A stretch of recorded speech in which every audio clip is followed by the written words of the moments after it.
Bueno, arrancamos entonces con lo que es la preparación del primer parcial de biología. Yo recién les preguntaba para saber si ya habían cursado o no, porque biología es la materia más importante de este primer semestre.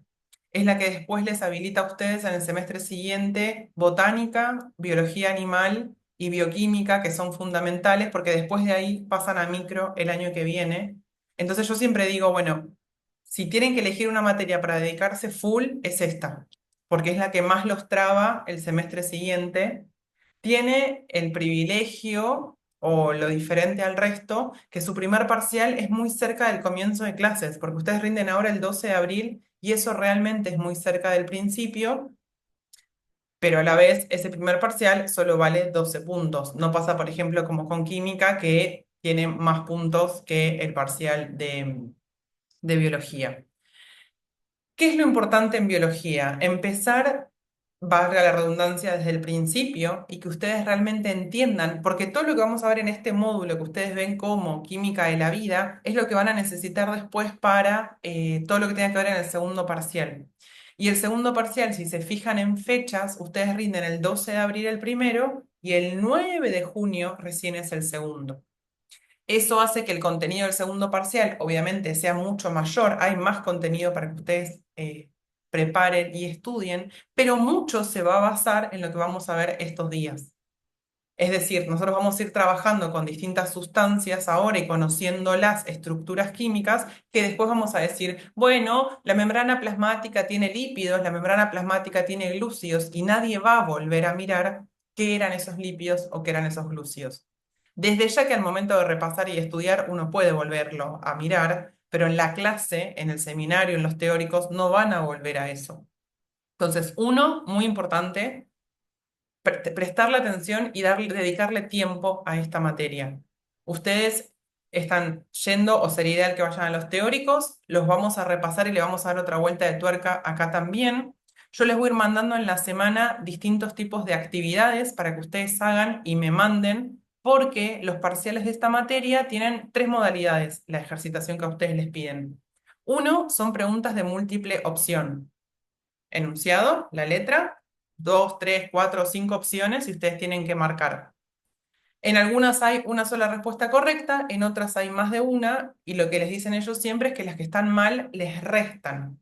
¿Qué significa? Que si la letra me pide indique las respuestas correctas, ustedes marcan tres y las correctas eran solo dos, bueno, esa que ustedes pusieron o marcaron de más, a ustedes les va a restar puntos. ¿Por qué hacen eso? Porque si no, ustedes marcarían todas y el sistema siempre encontraría todas las respuestas válidas porque marcaron las correctas y las incorrectas no restan, entonces todos marcarían todas las múltiples opción y en realidad nadie sabría nada. Eso es una modalidad, múltiple opción. Otra modalidad con la que se van a encontrar en el parcial son las preguntas que tienen frases, expresiones, un párrafo con distintos huecos para que ustedes completen. Ejemplo, las células de tipo el hueco, están formadas por hueco y no presentan hueco. Entonces ustedes tienen que poder completarlo ahí. En general el parcial lo están rindiendo virtual. Ustedes llevan la computadora ese día, les piden que lleven el dispositivo y desde ahí ingresan. Los van a separar por horarios, también van a ver que no rinden todos en el mismo horario, por los apellidos los van a ir separando. Y después el otro tipo de preguntas, que son las que en general son más complicadas para ustedes y son las que más vamos a repasar, son lo que ellos llaman preguntas abiertas. La pregunta abierta podría ser del estilo de explique similitudes y diferencias de células procariotas y células eucariotas. Les dan una cajita de respuesta y ustedes ahí escriben y ellos les corrigen eso. Entonces ustedes tienen que poder aprender a redactar de forma tal de usar la terminología y las expresiones que correspondan a la materia. Es como que no podemos decir, bueno, las células eucariotas tienen más o menos tal cosa o tienen un cosito que necesitamos poder aprender a expresarnos con mucha claridad para que la persona que lo lea entienda y sepa si yo realmente aprendí o no aprendí. Para eso es que a lo largo de estas semanas nosotros vamos a ir trabajando de forma también virtual asincrónica. Yo les mando algo, ustedes me lo reenvían, yo se los corrijo, se los vuelvo a mandar, porque nos ayuda para que ustedes también vayan practicando y es como la forma de obligarlos a hacer algo de clase a clase, porque si no, de semana a semana es mucho tiempo. Bien, entonces estas tres cosas son las más importantes: la modalidad del examen y cómo nosotros nos vamos a vincular en la semana, la necesidad de que ustedes aprueben esta materia sí o sí, y este primer parcial que van a ver que no es tanto contenido. Cuando empezamos a entender los temas vemos que no es tanto contenido, pero que, sin embargo, puede ser que les resulte novedoso, difícil y complejo, porque no en todos los liceos se ven estos temas con los que ustedes arrancan, y les queda entonces como una brecha entre lo que vieron en el liceo y lo que empiezan a ver ahora en la universidad. Yo les prometo que después de este primer parcial, donde más o menos completamos esa brecha, para la segunda parte les va a resultar más sencilla, y cuando cursen bioquímica el semestre que viene van a ver que es una materia muy fácil, aunque todo el mundo dice que es fácil porque ustedes ya tienen los conocimientos necesarios. La peor parte es ahora, porque en matemática les cuesta, porque no tienen todo el contenido, porque en química puede ser que les cueste, porque no vieron todo eso anteriormente, porque en biología les cuesta. Es ahora, es como hasta que se reacomodan y después de ahí avanzan. ¿Qué vamos a ver nosotros hoy? Vamos a tener una gran idea de lo que tiene que ver con las células. Vamos a ver toda la información que tienen de agua para hacer hincapié en algunas cosas muy, muy, muy, muy, muy importantes, como la polaridad, la capilaridad y lo que son los dipolos y los puentes de hidrógeno, porque eso lo vamos a usar un montón en la segunda parte sobre todo, y en algunos aspectos acá de la primera. Y también vamos a empezar a ver las biomoléculas, que son esos archivos que ustedes tienen de glúcidos, lípidos, proteínas con aminoácidos y ácidos nucleicos, pero lo vamos a ir separando a lo largo de las clases. Hoy creo deberíamos llegar más o menos hasta casi, casi terminar lúcidos. Entonces yo les voy a compartir la pantalla. Pam, pam.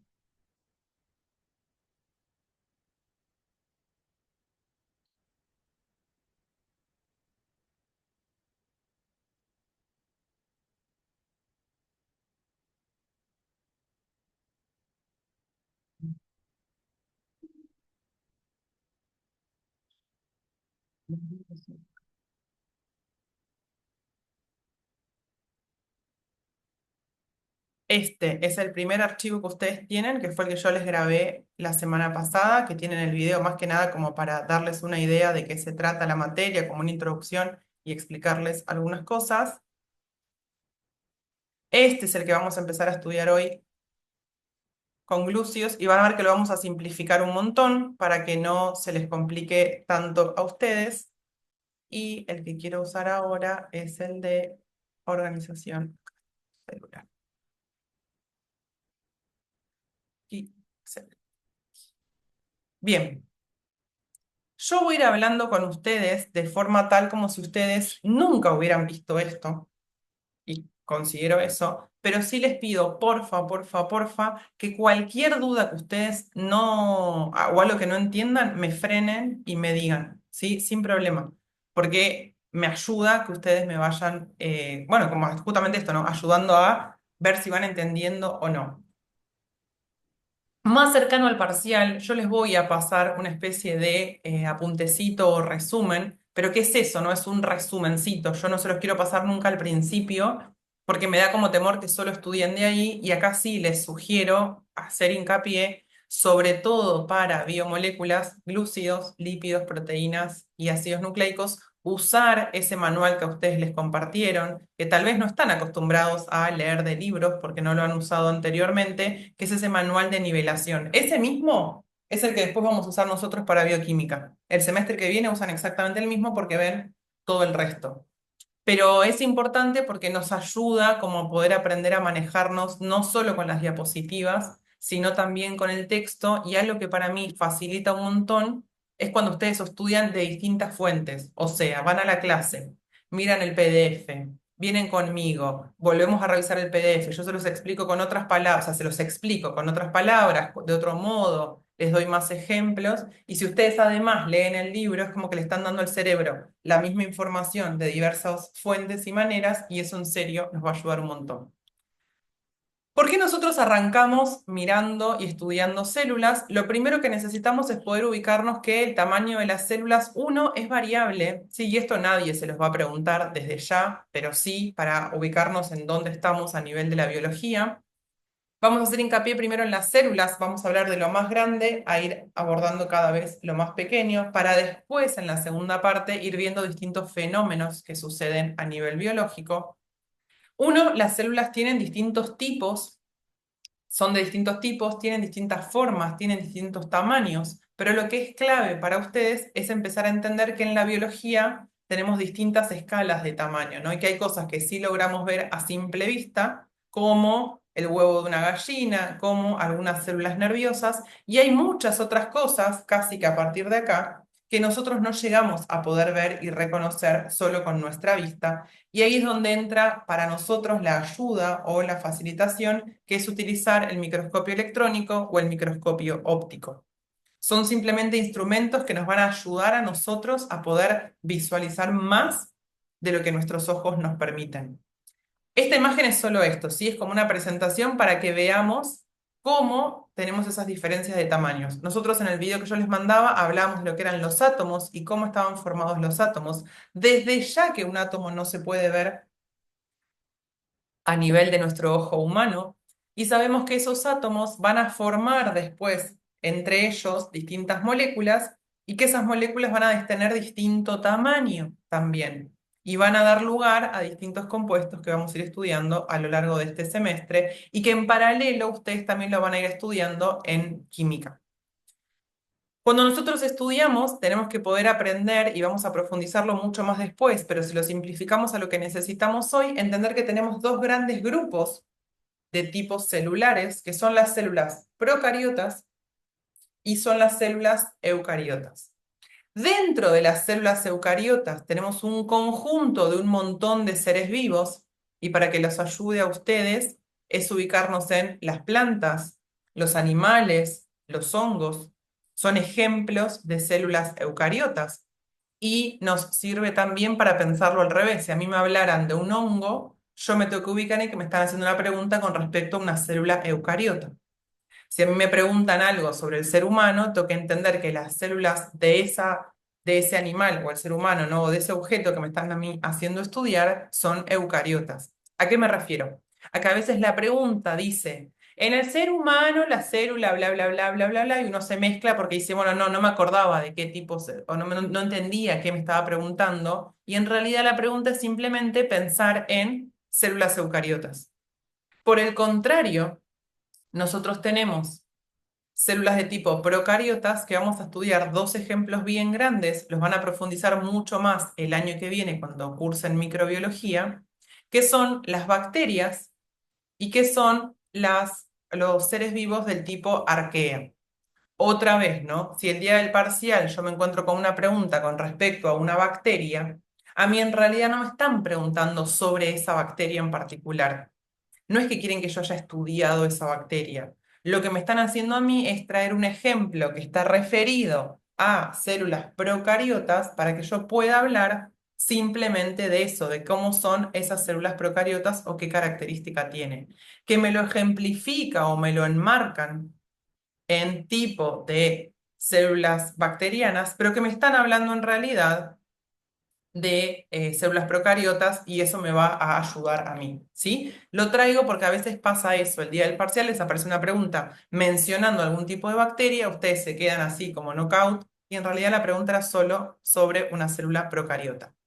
Es fundamental que para este primer parcial nosotros podamos entender las diferencias que hay entre las células procariotas y las células eucariotas. Y para eso lo que yo hice fue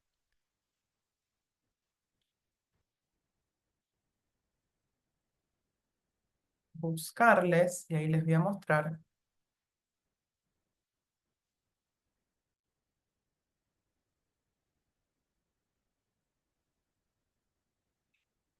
Yo después les voy a pasar estas imágenes, ¿sí? Es muy sencilla, son dos imágenes muy sencillas, pero que nos ayudan a mirar una y la otra para rápidamente después ustedes ganar elementos a la hora de poder describirlas. Lo clave es entender que las células procariotas son muy sencillas, por eso los reinos que tienen células procariotas son tipo bacterias, porque son organismos muy, muy, muy sencillas. Y la clave, además de eso, es poder ver qué diferencias tienen con la célula eucariota. ¿Qué es lo importante de la célula procariota? Así que tienen que saber sí o sí, no tiene núcleo. La célula procariota no tiene núcleo. Lo que tiene es su material genético, es decir, toda su información genética, toda la información que va a lograr después esta célula hacer que la hereden otras células cuando se divide, en un espacio dentro del citoplasma. Todo lo que está acá adentro para nosotros en celestito es el citoplasma, que vamos a llamar nucleoide. Clave saber de la célula procariota que no tiene núcleo. Esa es una de las diferencias fundamentales. No tiene núcleo, por lo tanto, el material genético está en una zona del citoplasma que se lo llama nucleoide. Pero es decir que no está el material genético apartado de todo el resto de las organelas, y organelas le decimos a todos los compartimientos que tenemos adentro de la célula. Organelas son como los distintos sectores que yo tengo adentro de la célula. Entonces, célula procariota no tiene núcleo, tiene el material genético adentro del citoplasma mismo, y este material genético tiene algunas características puntuales. Uno es circular.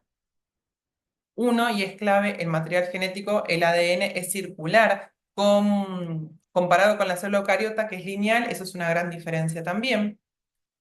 Es verdad que está enrollado, sí está enrollado, y hay otra diferencia que es clave, que es que la célula procariota no tiene histonas con H.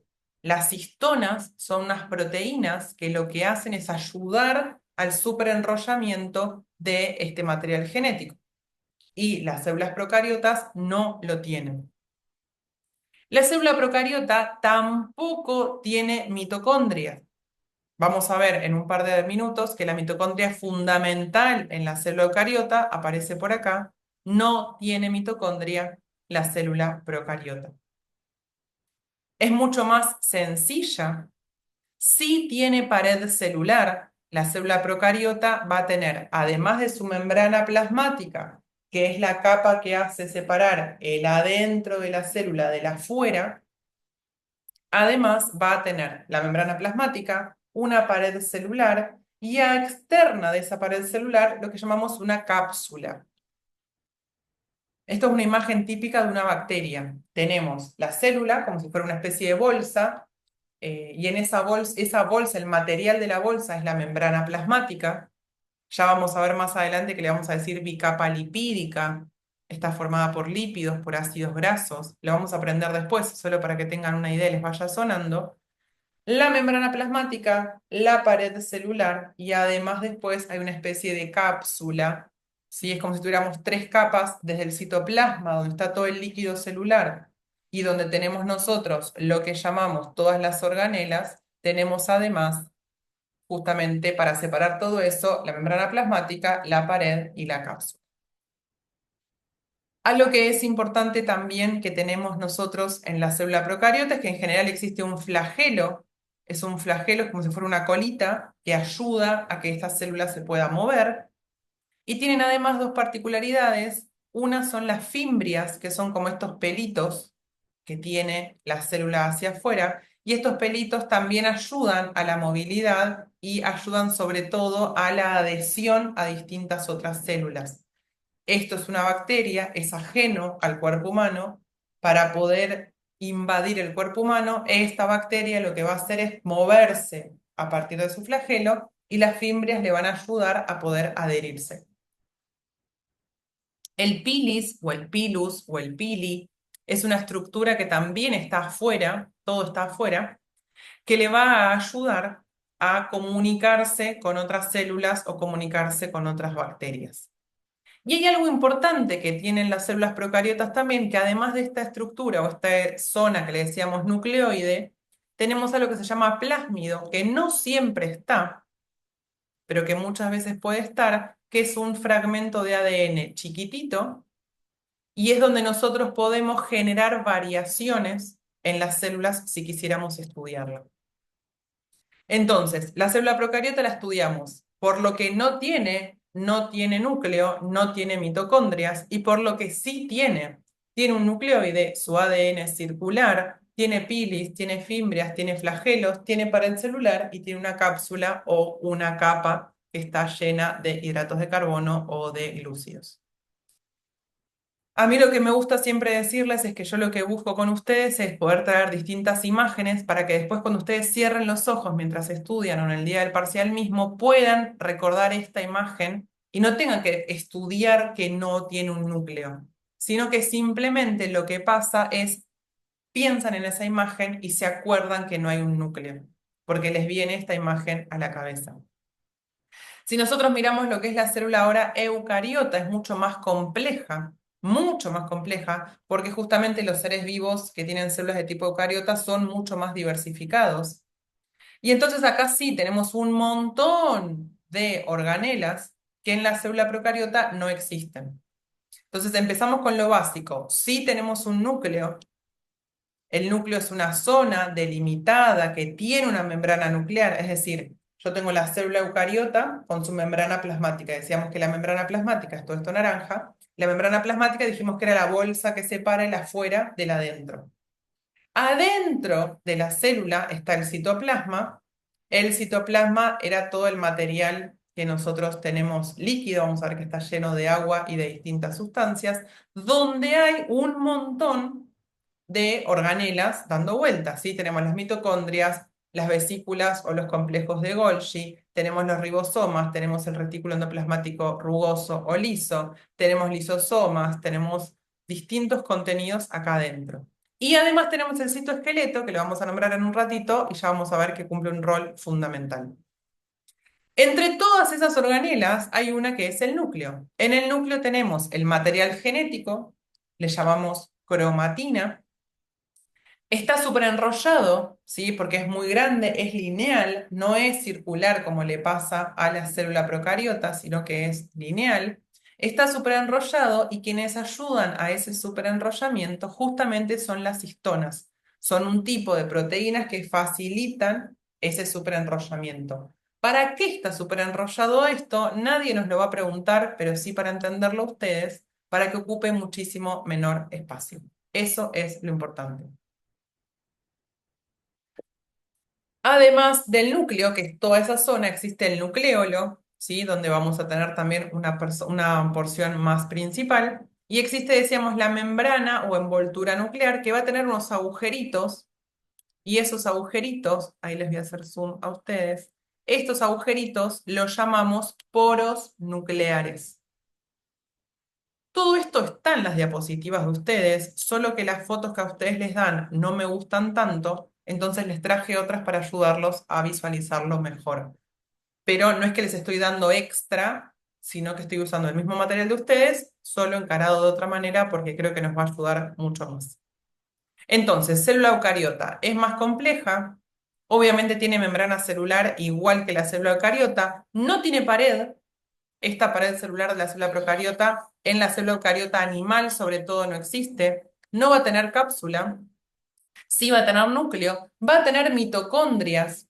Las mitocondrias son las organelas originales o las encargadas de poder generar la energía dentro de mi célula. Ahora vamos a ver un poco más de eso. Vamos a tener el complejo de Golgi y la vesícula de Golgi, vamos a tener, decíamos entonces antes, lisosomas, peroxisomas, hay distintos sectores adentro de la célula eucariota. Y cuando ustedes estudian célula eucariota, a ustedes les van a pedir que entiendan la diferencia entre dos tipos de células que existen, que son la célula eucariota animal y la célula eucariota vegetal. Y ahora les voy a mostrar la otra. Ahí va. Entonces les traje esta imagen que nos ayuda a poder comparar la diferencia. Estos son como más dibujitos más simplificados, pero hay diferencias claves que tenemos entre la célula animal, que es la que nosotros mirábamos hasta ahora, y la vegetal. Vamos con las cosas claves que necesitamos entender, diferencia entre uno y el otro, ¿sí? ¿Qué es lo importante? Lo más importante es que la célula vegetal, además de tener mitocondrias, tiene algo muy importante que son los cloroplastos, ¿sí? Que están acá. Todo esto es un cloroplasto. El cloroplasto tiene dilacoides que lo vamos a estudiar más adelante cuando estudiemos fotosíntesis, pero es importante recordar que en la célula vegetal tengo cloroplastos que en la célula animal no tengo. Y es importante recordar que en la célula vegetal tengo vacuolas, son vacuolas de contenido líquido, fíjense que es bien grande, que en la célula animal tampoco tengo, ¿sí? Esas son las dos diferencias más importantes. La célula vegetal, como es una célula eucariota, va a tener núcleo, va a tener la cubierta nuclear, bla, bla, bla, bla, bla, bla, todo lo que dijimos antes, pero tiene cosas, dijimos recién, distintas como los cloroplastos y las vacuolas. Insisto, estas fotos yo igual después no solo se las agrego al apunte que les armo, sino que se las voy a mandar por separado para que ustedes los puedan tener. Y ahora vuelvo al material de ustedes. Estamos acá. ¿Sí? Entonces, fíjense que es un poco lo que habíamos dicho antes. El cromosoma tenemos ADN que es de tipo circular, lo dijimos final, lo decíamos anteriormente. Tenemos ribosomas, tenemos la membrana celular, tenemos la pared celular y tenemos otra foto de tipo de las células procariotas y tienen acá, esto sería más como un esquema y estas son fotos reales. Estas son las fotos que después aparecen en la guía del práctico. Y esa es otra cosa importante. Es importante que ustedes no solo puedan ir al práctico, sino que aunque no entiendan, que a veces nos pasa que no entendemos lo que nos están explicando, puedan copiar al menos. Porque a medida que nosotros vayamos teniendo clases juntos, van a empezar a entender un poco más y pueden volver a la guía de los prácticos.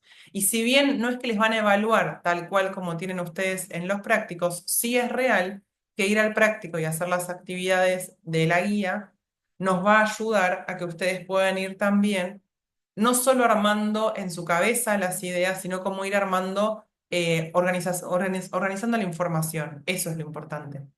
Gracias al práctico, ustedes pueden ir organizando la información y poniendo en juego lo que sí ustedes aprendieron. Fíjense que acá tenemos célula vegetal, célula animal, pero a mí no me parecía como tan hermoso este dibujo. Aparecen las vacuolas. Tenemos no solo las mitocondrias, sino que tenemos los cloroplastos también en las células de tipo vegetal. Y a lo que es importante, solo hasta ahora, después vamos a estudiar más en profundidad lo que son las membranas.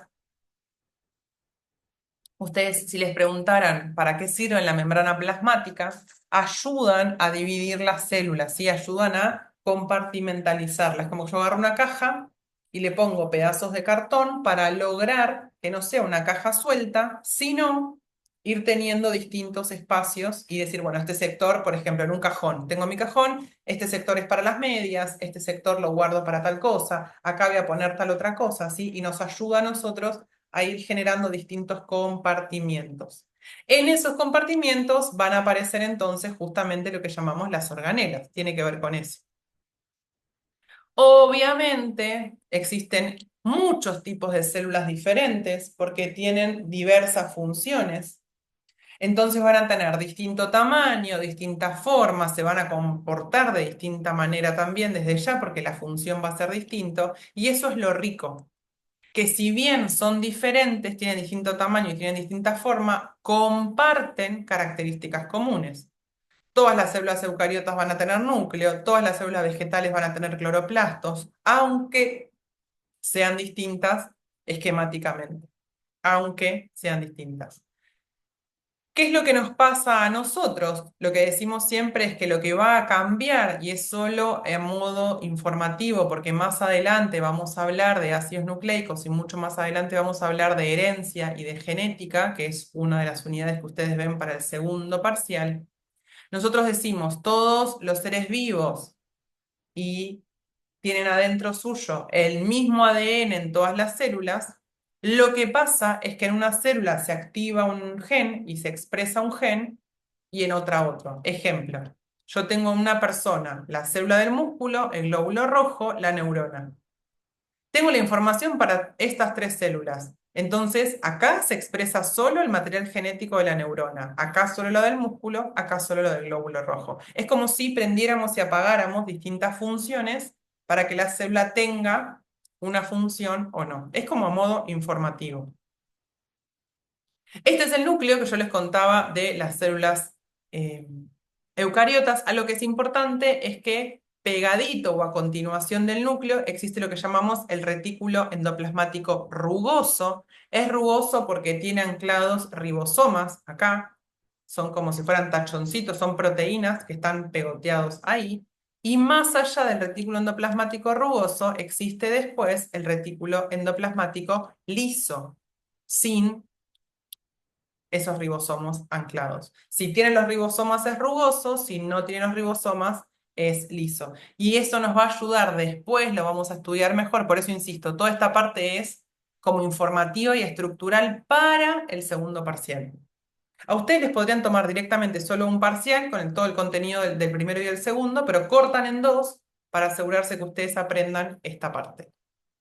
Retículo endoplasmático rugoso, entonces, son esas conexiones que tenemos con el núcleo y además los ribosomas. Acuérdense que existe la envoltura nuclear y mencionábamos antes los poros nucleares. Y aparte después existe el retículo endoplasmático liso también. Acá les muestra el poro nuclear, es un agujero, es un poro, literalmente, para que las cosas entren y salgan del núcleo y se puedan comunicar. Esta es la red de membranas que tenemos del retículo endoplasmático. Fíjense, acá se ve súper lindo. El rugoso con los ribosomas incrustados y el liso que no tiene esos ribosomas. Que nos va a ayudar el retículo endoplasmático rugoso. Su función tiene que ver con la síntesis de proteínas, que lo vamos a ver más adelante, y el liso tiene que ver con la síntesis de lípidos, que nos va a favorecer más adelante también. Existe el complejo de Golgi, puede ser el complejo de Golgi, las vacuolas de Golgi, a veces los estudian. Y el complejo de Golgi, lo que tiene que ver para nosotros es para qué nos sirve. Simplemente tienen que entender ustedes que es para transformar compuestos. En el complejo de Golgi yo entro y la célula identifica qué sustancia entró y le dice, bueno, vos sos un lípido, vas para tal lado, le pone una etiqueta. Vos sos una proteína, vas para tal otro. Vos sos un glúcido, te transformo, te agrego algo y te mando. Es como si fuera un centro de distribución dentro de la misma célula. Y esto es clave. Todo esto está pasando adentro de la célula. Y si miramos con amor esta foto, este es el núcleo, estos son los poros nucleares, este es el retículo endoplasmático rugoso que después se va a continuar, ven que es una serie como de membranas y pliegues, el retículo endoplasmático liso y entramos en el complejo de Golgi. Fíjense que nos dice formación de glucoproteínas, produce los lisosomas o sintetiza polisacáridos. Y el título de la diapositiva nos cuenta lo que yo les contaba antes. Procesa, clasifica y modifica proteínas. Las recibe, las transforma, las etiqueta clasificándolas, es como un centro de procesamiento y de distribución. Y los reyes de las células son las mitocondrias y los cloroplastos. ¿Qué es lo más importante que ustedes necesitan sí o sí entender de la mitocondria? Que la mitocondria tiene una estructura muy particular, muy característica y muy importante, que está vinculado con lo siguiente. La mitocondria para nosotros va a tener la membrana plasmática, es decir, está adentro de la célula y tiene una membrana, es como una bolsita adentro de una bolsa grande. Y no solo tiene membrana que llamamos externa, sino que va a tener además una membrana interna, que es todo esto que está generando pliegues. A esos pliegues se los llama crestas o invaginaciones. Entonces yo tengo la membrana externa de la membrana plasmática y adentro tengo la membrana interna. Si tengo algo externo y tengo algo interno, tengo un espacio en el medio que está vacío, que sería como todo este espacio, o acá todo esto blanco, si yo lo pudiera pintar, y a eso lo llamamos ni más ni menos que espacio intermembrana. A medida que vayamos estudiando, vamos a ir encontrando que hay reacciones químicas que solo suceden en el espacio intermembrana. O vamos a hablar de esto sucede en la membrana externa de la mitocondria, esto sucede en la membrana interna de la mitocondria. Algo que es clave en función de cuánta energía necesita mi célula y como la mitocondria es el lugar donde se van a generar la fuente de energía, donde yo voy a generar energía para mi célula, cuanto más demanda energética tenga la célula, mayor número de crestas va a tener. Cuanto mayor es mi demanda, de energía, mayor número de crestas va a tener, porque eso genera entonces la posibilidad de tener un mayor espacio. Entonces tiene mayor lugar las distintas reacciones químicas. Lo vamos a ver mejor adelante, solo quédense con esto, ¿sí? En la mitocondria es donde se genera la energía en forma de ATP, es la molécula que vamos a usar a nivel energético, y es donde va a suceder la que llamamos la respiración, donde las células van a incorporar oxígeno, van a liberar dióxido de carbono. Toda nuestra segunda parte va a estar vinculado en todo lo que pasa en la mitocondria y con estas reacciones también. En paralelo, antes decíamos, las mitocondrias son las organelas más importantes en la célula eucariota. Los cloroplastos es el lugar donde se va a generar la energía en las células vegetales. ¿Mediante qué proceso? Mediante la fotosíntesis. Tiene que ver esto, ¿sí? Entonces, ¿qué necesitamos nosotros? Tener en cuenta estas cosas. Así como existe la mitocondria para la célula eucariota, existe el cloroplasto en la célula eucariota vegetal. La mitocondria en el animal, el cloroplasto en el vegetal. También el cloroplasto tiene, mira qué linda esta foto, una membrana externa, una membrana interna, y estos son los tilacoides que son como pilitas de monedas. Parecen como pilitas de monedas verdes. Estas pilitas de monedas lo que nos va a pasar es que van a tener la luz, decimos la luz del tilacoide, porque está adentro del tilacoide, existe el tilacoide, la membrana del tilacoide, lo que está adentro, la luz del tilacoide. Es como muy, muchas cosas en biología son simples de poder pensar o simples de poder deducir o entender. Solo es como que tratar de pensar un poquito más. Y lo último que tenemos que tener, solo a modo de concepto, aparecía en una de las fotos que yo les mostraba, lo que llamamos el citoesqueleto, que es todo lo que está adentro del citoplasma. Cito viene de célula, y así como el esqueleto de nuestro cuerpo nos da a nosotros la forma y hace que no se deforme nuestro cuerpo, el citoesqueleto hace lo mismo con las células, le da la forma. No tienen que saber mucho de esto, solo entender que el citoesqueleto son distintas proteínas y que está formado por microfilamentos, filamentos intermedios o microtúbulos, que son estos, ¿sí? Hay microfilamentos, hay microtúbulos y hay filamentos intermedios. Acá tenemos un dibujo, esta es la membrana plasmática. Si la miramos con mucho amor, vamos a ver por qué le decimos que es una bicapa. Tenemos una primera capa con las pelotitas para arriba, una capa con las pelotitas para abajo. Vamos a estudiar más adelante que esos son fosfolípidos, pero no me importa ahora tanto eso, sino que puedan ver cómo está la membrana. Acá afuera no hay nada, esto es el afuera de la célula y esto es el adentro de la célula.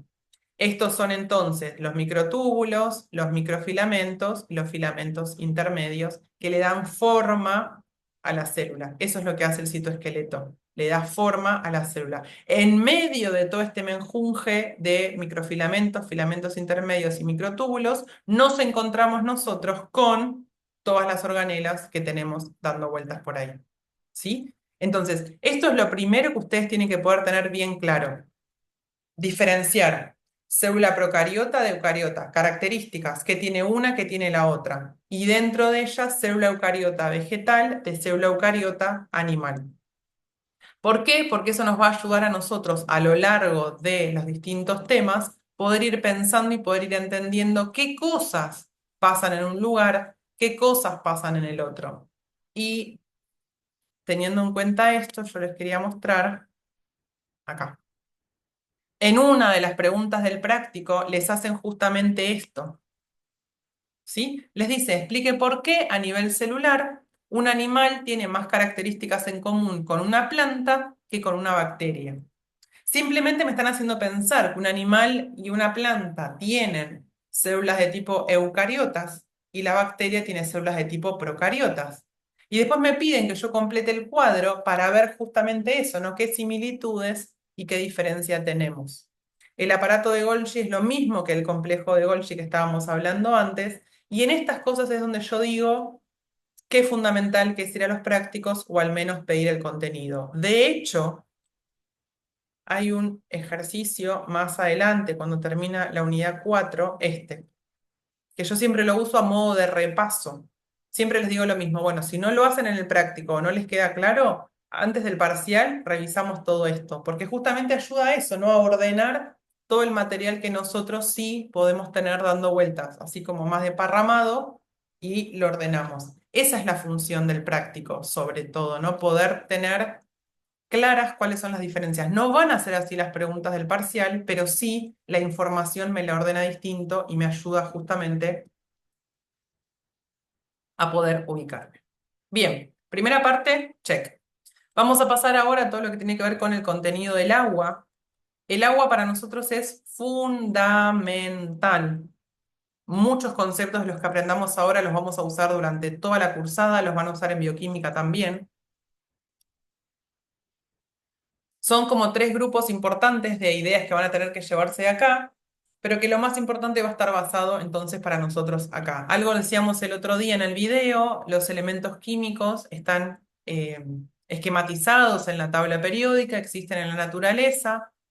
Su porción más pequeñita, es decir, la cantidad más pequeñita que yo puedo encontrar de un elemento químico puntual, por ejemplo, del hierro, del oxígeno, del hidrógeno, es un átomo de esos elementos. No hay algo más chiquitito que tenga hidrógeno que un átomo de hidrógeno. No hay algo más chiquitito de sodio que un átomo de sodio. Que adentro del átomo hay cosas más pequeñas, sí, pero no tienen la característica del sodio, por ejemplo, en general.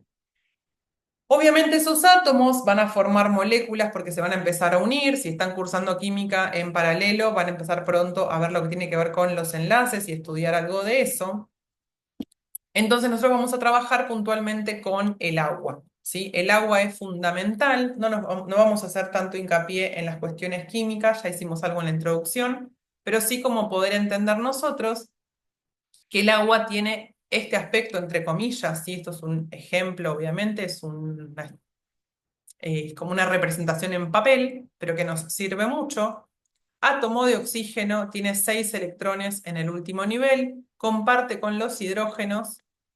El hidrógeno necesita dos, fíjense que tiene uno el hidrógeno, otro el hidrógeno, comparte con el oxígeno acá, comparte acá, los 6 del oxígeno más lo que están compartiendo, llegamos todos entonces a 8 y somos muy felices. 2 en el último nivel, 2 en el último nivel, 4, 5, 6 más lo que le está compartiendo el oxígeno, 8. Dato no menor, los elementos van a tratar de llegar siempre a cumplir lo que llamamos la regla del octeto, los 8 electrones en el último nivel, excepto algunas excepciones, vale la redundancia, como el hidrógeno. Por eso podemos representar nosotros a la molécula de agua así. Y en 3 dimensiones lo vamos a representar así. Tiene que ver con el tamaño. El átomo de oxígeno es un poco más grande que los átomos de hidrógenos, que son más pequeñitos. Obviamente estudiamos esto porque el agua es un componente necesario para la vida desde ya. Siempre se dice que mientras que se descubra agua, entonces estamos seguros que va a haber vida en ese lugar donde se descubre agua y que en un lugar donde no hay agua de ningún tipo, de ninguna cantidad, nunca no hay posibilidad de desarrollar la vida. Desde ya, nosotros tenemos que tener bien claro que el 70% de nuestro cuerpo, aunque no nos demos cuenta, está formado por agua. La gran porción diferente después está formado por compuestos orgánicos, que es lo que nosotros vamos a ver como macromoléculas o biomoléculas, ácidos nucleicos, lípidos, azúcares y proteínas. Y eso nos ayuda a entender por qué vemos lo que vemos en esta parte de la materia, porque se llama la química de la vida. Todos los organismos vivos obviamente requieren agua, la vida se va a desarrollar en un ambiente acuoso sí o sí, las reacciones químicas estamos siempre diciendo que van a tener en un gran porcentaje darse en un ambiente con un alto porcentaje de agua. Entonces, esto nos ayuda a decir, bueno, por esto, a mí siempre me gusta preguntarnos por qué estudiamos lo que estudiamos y para qué. Bueno, justamente por esto, ¿no? Porque el agua es fundamental en biología, en bioquímica, y ustedes muchas cosas las van a estudiar a partir de qué pasa con el riego, qué pasa con los distintos fertilizantes que yo quiera usar, cómo el agua circula adentro de las plantas, cómo yo con el agua puedo favorecer o desfavorecer un cultivo. Entonces necesitamos entender qué es lo que está sucediendo. El agua, vamos a decir entonces que es un dipolo. Un dipolo tiene que ver con una estructura que tiene dos polos. Eso es un dipolo, dos polos, y que tenga dos polos, así como podemos estudiar nosotros a nivel de la vida nuestra en la Tierra, que tenemos polo sur, polo norte, nos va a pasar acá justamente esto mismo, ¿no? El oxígeno, decimos que es un elemento más electronegativo que el hidrógeno, es un elemento que va a tratar de estos electrones que están compartidos, acercarlos hacia él, y por eso decimos que tiene una densidad de carga negativa. Vamos a decir, el oxígeno es un elemento, otra vez, que es más electronegativo que el hidrógeno, tiene tendencia a acercar hacia él, no se los roba, pero acerca hacia él los electrones, y eso hace que tengamos una densidad de carga negativa sobre el átomo de oxígeno. Es importante decir densidad de carga, o que es levemente negativo, porque el agua no tiene carga eléctrica, no es una sustancia con carga, no es positiva o negativa. Es una sustancia, no tiene carga, decimos que es eléctricamente neutro, solo que los electrones no están parejos, sino que están más cerca del oxígeno que de los hidrógenos. Eso es lo que estamos viendo. Entonces, si el oxígeno es levemente negativo, vamos a ver que los hidrógenos, por consecuencia, van a tener que quedar levemente positivos. Eso es lo que genera que nosotros tengamos dos zonas distintas, una zona negativa, una zona positiva. Eso me dice entonces, acá tenemos un dipolo. Por lo tanto, es una sustancia que es de tipo polar y esto es fundamental para toda la materia, porque todo el tiempo vamos a estar preguntándonos si las sustancias son polares o no polares, si son solubles en agua o no. Sí o sí de esta clase les tiene que quedar bien claro, como decíamos antes, las diferencias de las células eucariota, procariota, vegetal, animal y también, por ejemplo, esto que el agua es un dipolo. ¿Y por qué? Pregunta abierta. El agua es un dipolo. Explique por qué. Entonces nosotros necesitamos poder abarcar estas cosas, ¿no? Poder pensar por qué es un dipolo y explicarlo de la mejor manera posible. A su vez, no solo es un dipolo, sino que es una molécula, es un compuesto que llamamos de tipo covalente. Y en estos compuestos de tipo covalente vamos a generar la posibilidad de distintas interacciones con otras moléculas. Nosotros capaz sabemos del liceo, lo vamos a ir aprendiendo en química también, lo vamos a ir reforzando desde la biología. Tenemos los enlaces covalentes, que son enlaces fuertes y que cuando se rompen van a brindarnos mucha energía. Lo vamos a estudiar mucho mejor más adelante cuando hablemos del ATP y cómo se rompen esos enlaces. Ahora solo quedarnos con la idea. Pero a lo que es importante entender es que los enlaces covalentes, que son los fuertes que yo les cuento, son los enlaces que genera esta unión entre el hidrógeno y el oxígeno. Acá, lo que serían las rayitas, que obviamente no existen las rayitas en la vida real y esto es solo una representación. Pero la molécula de agua no está sola y perdida en el mundo, sino que se puede unir a otras moléculas de agua mediante enlaces que vamos a llamar no covalentes y que son un poco más débiles. Acá lo que quieren representar ellos es la intensidad que tienen esos enlaces. Los enlaces covalentes, fíjense que generan mucho más energía que los enlaces que no son covalentes. Existen tres tipos de enlaces covalentes que nosotros vamos a estudiar concretamente: los enlaces o los puentes de hidrógeno, las interacciones dipolo-dipolo y las interacciones de Van der Waals o las interacciones de London. Son de distintas formas. Toda la cursada vamos a hablar de eso, pero hoy les presentamos los puentes de hidrógeno. ¿Qué son los puentes de hidrógeno? Son las interacciones, están acá, ¿sí? Son las rayitas, son interacciones que se dan entre el átomo de hidrógeno de una molécula de agua y el átomo de oxígeno de otra molécula de agua. ¿Por qué? Porque la molécula de agua está formada por enlaces covalentes, es lo que decíamos antes.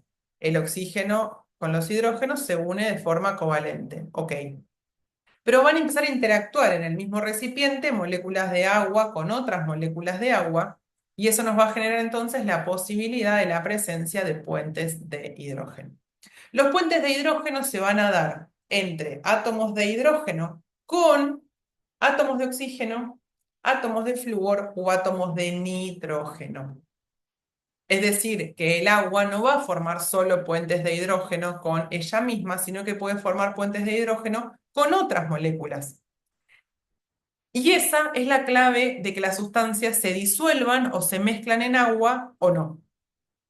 Cuando una sustancia puede formar puentes de hidrógeno, se va a disolver en el agua. Cuando una sustancia no forme puentes de hidrógeno y no forme dipolos, no se va a disolver en el agua. Vamos a hacer mucho hincapié en esto a medida que vayamos viendo glúcidos, lípidos, ácidos nucleicos y proteínas, así que esto va a quedar súper claro. El puente de hidrógeno, si me preguntaran qué es el puente de hidrógeno, es una interacción no covalente. No hay intercambio de electrones, simplemente es una atracción que existe entre el hidrógeno de una molécula de agua y los átomos de oxígeno, en este caso, de otra molécula de agua. ¿Solo pasa entre el hidrógeno y el oxígeno? No, puede pasar también con el flúor y con el nitrógeno. ¿Para qué me sirve esto a mí? Que es la gran pregunta. Bueno, tiene algunas características especiales el agua por culpa de estos puentes de hidrógeno. Primero, si yo a la molécula de agua la enfrento a moléculas de otra sustancia, ella siempre va a preferir juntarse con ella misma. Y eso es una propiedad del agua que se llama cohesión. La cohesión es la tendencia que tiene una molécula a juntarse con moléculas del mismo tipo. Tengo una sustancia que elige unirse más a ella misma que a otra sustancia, eso entonces es una propiedad que se llama cohesión. La cohesión del agua, gracias a los puentes de hidrógeno, es mucho más fuerte que en otras sustancias. El agua prefiere en general vincularse con ella misma que con otra molécula. Y la tendencia que tienen dos moléculas diferentes a quedar juntas entre ellas se llama adhesión. Entonces, el agua, gracias a la cohesión y gracias a la adhesión, va a dar lugar a un fenómeno que es hiper importante para nosotros, sobre todo en agronomía, que es la capilaridad. ¿Qué es la capilaridad? Es la posibilidad de que una sustancia ascienda en contra de la gravedad y que logre entonces llegar a distintas zonas de la planta. La fuerza de adhesión y las fuerzas de cohesión generan el proceso o el fenómeno de capilaridad. Y eso tiene que ver con que todo el líquido y los nutrientes que yo llevo justamente a las raíces en un sistema de riego logran subir en distintas porciones de la planta hasta llegar a las hojas. ¿Gracias a quiénes? A los fenómenos de cohesión y adhesión.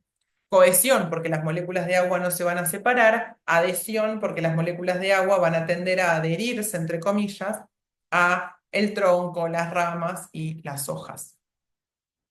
Por ejemplo, que un insecto pueda caminar sobre el agua tiene que ver con esto, ¿no? Como las moléculas de agua prefieren vincularse con ellas antes que con las patitas del insecto, entonces no logra la fuerza del insecto romper esa unión que existe entre las moléculas de agua. Todo esto, ¿gracias a qué es? Gracias a los puentes de hidrógeno. ¿Qué hacen también los puentes de hidrógeno en la molécula de agua? Generan que haya una unión tan grande entre ellas, entre esas moléculas, que yo necesito darle mucha energía para poder romperlos y para poder transformar de agua líquida a agua gaseosa o de agua sólida a agua líquida. Por el tamaño que tiene la molécula de agua, tendría que tener un punto de ebullición mucho menor. En cambio, tiene un valor muy grande, que es de 100 grados centígrados, que es la temperatura a la cual yo necesito llegar para que se hierva la molécula de agua. Y eso tiene que ver por la interacción que hay entre las distintas moléculas gracias a los puentes de hidrógeno. Eso hace entonces que resista los cambios de temperatura y no cambia de estado tan fácil. Cuando yo rompo esos puentes, voy a liberar calor entonces, voy a generar justamente la posibilidad de liberación y de absorción del calor. ¿Para qué me sirve esto a mí? Me sirve justamente para trabajar lo que tiene que ver la sequía y el riego, lo que tiene que ver con la evaporación. Yo logro liberar agua del cuerpo humano y liberando ese agua libero calor en realidad. Por eso nosotros transpiramos y ese es el concepto del sudor. Cuando una persona está transpirando, está sudando, no está solamente eliminando agua del cuerpo y sales, sino que lo que está haciendo el cuerpo en realidad es quitarse energía de adentro del cuerpo para bajar la temperatura corporal. Por eso transpiramos. Es importante transpirar y por eso, paréntesis, no es bueno usar antitranspirante cuando yo voy a hacer alguna actividad que me va a exigir mucha transpiración, valga la redundancia, porque el cuerpo necesita liberar esa cantidad de líquido porque le ayuda a bajar la temperatura. Por eso pasa que cuando tenemos fiebre y tomamos un antifebril, algún medicamento y nos baja la temperatura, nos dice, ay, me bajó la temperatura, me di cuenta porque transpiré. En realidad es al revés, transpiro para poder bajar la temperatura. Eso es lo que a mí me ayuda. Y esto lo sabemos la mayoría, sabemos que cuando mayor vegetación tenemos en algún lugar, mayor posibilidad de riego vamos a tener y vamos a lograr entonces, junto con la planta, bajar la temperatura ambiente y a su vez cuando yo le agrego agua a alguna planta, es el agua quien toma toda esa energía y baja la temperatura entonces de la planta en sí. Por eso nos muestra lo que pasa en una situación de sequía y en una situación de riego. Y sabemos que en un lugar, yo por ejemplo estoy en Salto, y sabemos que acá, al haber mucha más vegetación que en Montevideo, en general acá hace, entre comillas, un poquito menos de calor que lo que les va a pasar a ustedes en Montevideo por el nivel de la construcción que tenemos. Tiene que ver con eso, pasa en las ciudades y en las zonas que son muy construidas y las zonas que son más bien de tipo más floridas o con mayor posibilidad de que haya vegetación. Algo muy importante, algo muy importante es que nosotros tenemos que tener en cuenta que el agua puede coexistir en tres estados, puede estar en estado gaseoso, puede estar en estado líquido y puede estar en estado sólido, es lo que pasa en el ciclo del agua, la nieve, los glaciares, estado sólido, el agua líquida en las cascadas, los ríos, los mares y estado gaseoso alrededor de la atmósfera. Y lo que es importante para nosotros, también gracias a los puentes de hidrógeno, fíjense todo lo que ofrece esta posibilidad, es tener en cuenta lo siguiente. Uno, que en estado sólido los puentes de hidrógeno son más estables, la molécula está mejor acomodada y ocupa más espacio. Por eso, cuando yo pongo a congelar una botella con agua, si la botella es de vidrio, muchas veces lo que sucede es que la botella explota. No es que la botella explota, lo que pasa en realidad es que como el líquido que está dentro se empieza a acomodar diferente porque empieza a bajar la temperatura, al acomodarse diferente ocupa más espacio y entonces eso lo que hace es generar que ese espacio que ocupa además no encuentra lugar porque la botella es de vidrio, es rígida y explota. Tiene que ver con eso, tiene que ver con la posibilidad de tener en cuenta la estabilidad que le van a dar los puentes de hidrógeno. Todo esto está vinculado otra vez con los puentes de hidrógeno. Por eso es tan importante. Ayuda a la estabilidad de la molécula, ayuda a la capilaridad mediante la cohesión y la adhesión, ayuda a también la posibilidad de liberar justamente energía o absorber energía mediante la transpiración en los seres vivos y a su vez nos ayuda a nosotros a entender que ocupa más espacio las moléculas de agua en estado sólido porque sus puentes de hidrógeno son más estables que lo que nos pasa a nosotros en el estado líquido que está más compacto. Y algo que es muy importante en el agua, que no sucede en la mayor cantidad de las sustancias, es que si se fijan, el agua en estado sólido flota sobre el agua en estado líquido. Por eso existe la nieve, ¿se acuerdan? O sea, ven pedazos de nieve o pedazos de glaciar de agua sólido que flota sobre el agua líquida. Esto es un fenómeno natural que lo que hace es resguardar la naturaleza. ¿Por qué?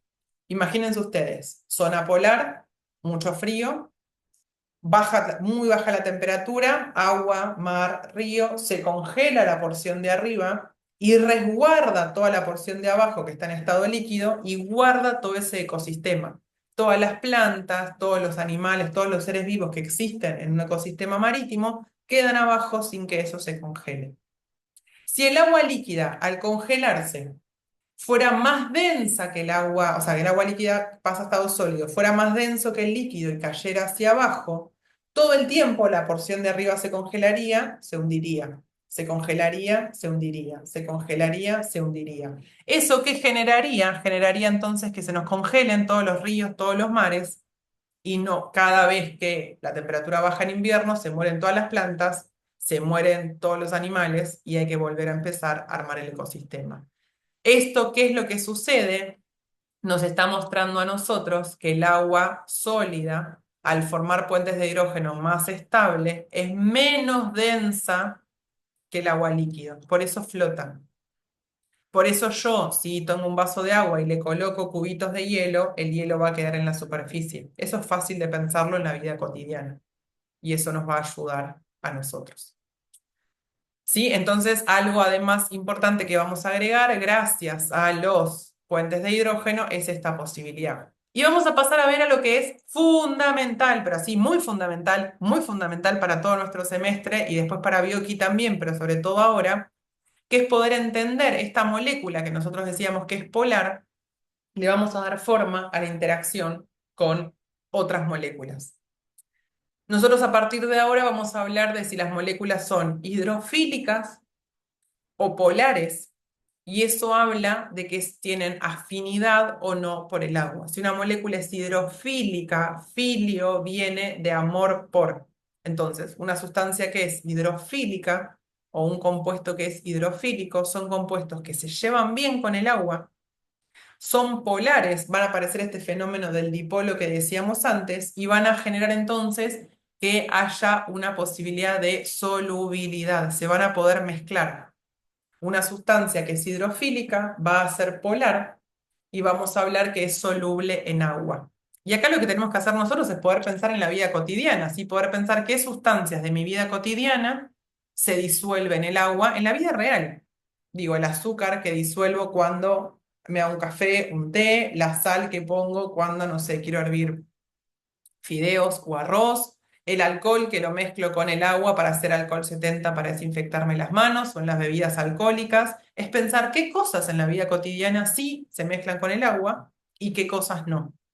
Entonces, a partir de ahora vamos a decir si las sustancias son hidrofílicas y si son polares o apolares.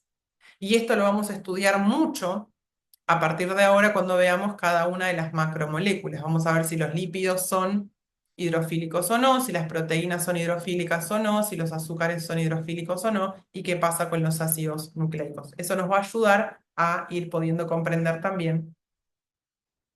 Pero el concepto de polaridad y de apolaridad lo tienen que tener muy claro. Las sustancias van a ser polares o apolares. Apolares es un sinónimo de no polar, o sea, es polar o no polar, básico.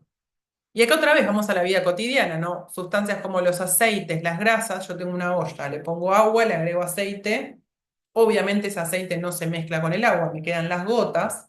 Bueno, eso es, primero, es lo que tenemos nosotros acá, ¿sí? Las gotas de aceite. Esas gotas de aceite van a estar poco ordenadas, va a ser energéticamente favorable, favorable para la sustancia, porque el agua va a estar alrededor y se van a ir agregando entre ellas. Se van a ir juntando las sustancias apolares que no se pueden vincular con las partículas de agua. ¿Por qué? Porque no forman puentes de hidrógeno, porque no forman dipolos. Entonces vamos a decir que el aceite o el agua, estas partículas, que no sé qué son, pero son apolar sí o sí, porque no se están mezclando, van a ser hidrofóbicas. Y esto es importante para nosotros. La gran mayoría de los lípidos van a ser hidrofóbicos para nosotros y los vamos a estudiar como hidrofóbicos o apolares. La gran mayoría de los azúcares van a ser hidrofílicos o polares. ¿Qué es lo que pasa acá? Si nosotros miramos con mucho amor, lo rojo y blanco son las moléculas de agua y ahí vamos mirando. Bueno, a ver, evidentemente acá el agua no se mezcla con esto. Esto, o casualidad, es una membrana plasmática. Es una bicapa lipídica. Tiene sentido. La membrana me separaba lo de adentro con lo de afuera. Afuera tengo el agua que recubre toda la célula. Tengo la membrana plasmática que es apolar. y adentro tengo todo el citoplasma que contiene mucho agua. Esto es el ADN. Evidentemente hay cosas polares afuera, fíjense que está más en vinculación afuera que lo que hay adentro. Y acá nos pasa algo más desordenado. Estas son proteínas. Miren cómo el agua tiene la posibilidad de mezclarse más. Evidentemente hay grupos. Vamos a empezar a ver que en las macromoléculas, al ser tan grandes, puede haber grupos o porciones de la molécula que son polares y otras que van a ser apolares. Y eso a nosotros nos va a ayudar a poder reconocer estas cosas. ¿Sí? Entonces, contenido fundamental, tema de agua, enlaces o puentes de hidrógeno, capilaridad, que está vinculado con la cohesión y la adhesión, dipolo, sustancias polares, apolares, hidrofílicos o hidrofóbicos. Y para terminar esta parte, antes de entrar en macromoléculas, necesito que ustedes tengan bien claro estos conceptos que tienen que ver con el pH, la acidez y la alcalinidad. ¿Qué es lo que nosotros tenemos que saber de acá? Vamos otra vez, no a lo mínimo, lo van a ver en química también, pero no vamos a profundizar más de lo necesario. Nosotros tenemos que tener en claro que las sustancias dentro de la química las podemos clasificar como ácidas, jugo de limón, jugo de naranja, todos los cítricos. Los jugos gástricos también son ácidos, por eso hago paréntesis y traigo algo de la vida cotidiana. Cuando vomitamos, nos genera como una sensación rara en la garganta, porque todos los ácidos que tenemos en el estómago que no deberían estar dentro de la garganta, sino solo quedarse en el estómago, salen del estómago y eso logran lastimarnos. Hay sustancias que son neutras, como por ejemplo el agua, y hay sustancias que son más bien básicas, como los antiácidos, como las soluciones de amonio o de amoníaco, como algunos tipos de jabones, como el bicarbonato de sodio. ¿De qué depende que algo sea ácido, básico o neutro? Vamos a hablar de la concentración de protones que nosotros tenemos en esa sustancia. Cuando yo tengo mucha concentración de protones, la sustancia es bien ácida, digo que tiene mucha acidez, y el pH es bien bajo. Es opuesto siempre la relación que hay entre el pH y la concentración de protones. A mayor concentración de protones, más ácida es la solución, menor es el pH. Voy otra vez. A mayor concentración de protones, más ácida es la solución y mayor es la concentración de protones. Por el contrario, cuando tengo muy poquita cantidad de protones, muy poquito, muy poquito, muy poquito, vamos a decir que su pH va a ser entonces muy alto y esa sustancia es poco ácida, porque es lo opuesto, y entonces vamos a decir que es básica. Tiene que ver con eso. ¿Sí? Entonces nosotros tenemos que poder saber por qué nos importa esto otra vez. No hay nada que estemos estudiando al Pepe, porque más adelante cuando estudiamos proteínas, para este primer parcial vamos a decir, bueno, si a la proteína yo o al aminoácido lo ubico en un pH ácido, ¿qué pasa? En un pH básico, ¿qué pasa? Lo que yo necesito que ustedes puedan recordar en ese momento es si va a haber muchos protones o pocos protones. Eso es lo que a nosotros nos va a servir y lo que nos va a poder dar la idea para poder entender después qué le pasa a esos aminoácidos. Pero sí, si ustedes ya tienen claro qué le pasa a la sustancia, si ya saben si es ácida o básica y cuántos protones hay, eso nos va a ayudar a complementar después qué es lo que está sucediendo. Es como todo, ir de a poco construyendo piso a piso, escalón a escalón. Esto lo vamos a ver ahora más adelante y obviamente decimos que el agua es el solvente de la vida porque es en la sustancia que podemos disolver mayor cantidad de solutos. Bien, esto hasta acá.